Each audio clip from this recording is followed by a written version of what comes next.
How you doing, movie fans? Welcome back to another week here at The Potato. So look, it's taken me a while to kind of process Dark Fate here because as a huge Terminator fan, I just can't help but be really disappointed. They have had 3 chances now to get a new Terminator trilogy going. Salvation, Genesis, and now Dark Fate. I really like Deadpool, and I had the highest hopes that Tim Miller would turn this thing around and make the third time a charm. But instead of really connecting this story to Terminator 2, what does he do?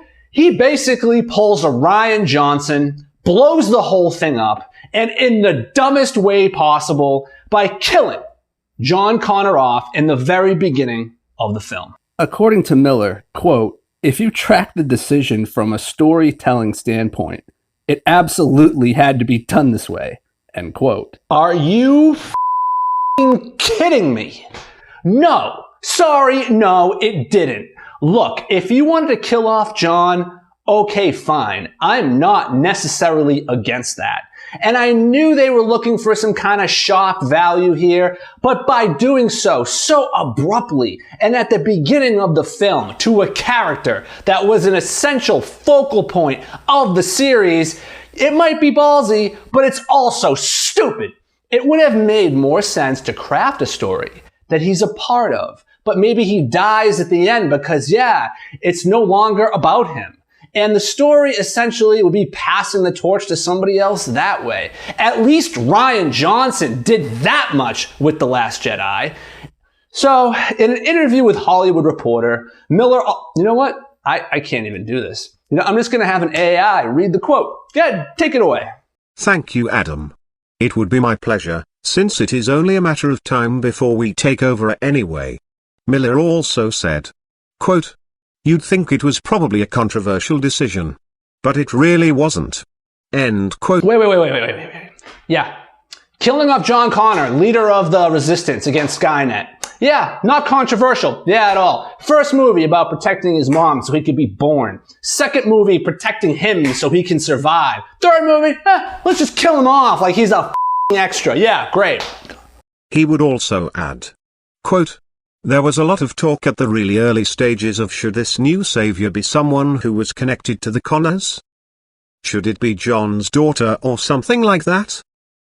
Which I was always against, because I'm just not a fan of the chosen one sort of movie as much as I am of a hero sort of rising to meet adversity, who can be an everyman or an everywoman.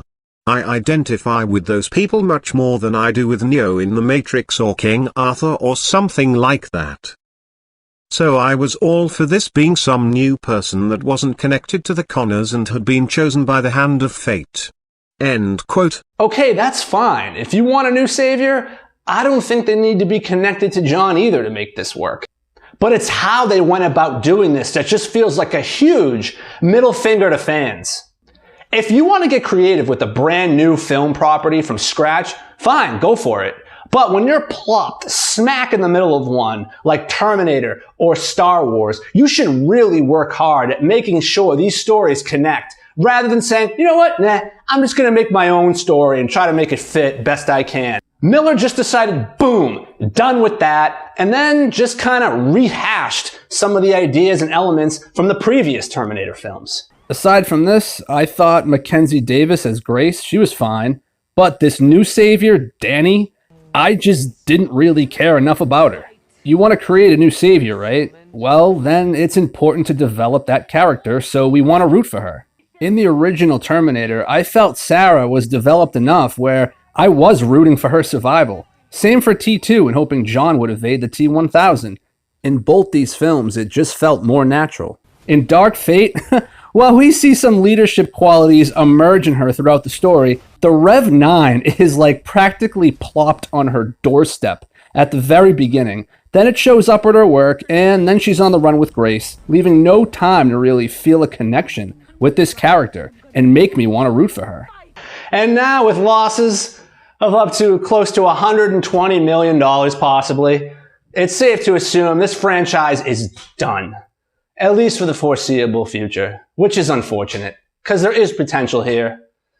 Well, everyone, thanks for listening to me today. I really appreciate it. And I'll see you next week. Thanks. Potato.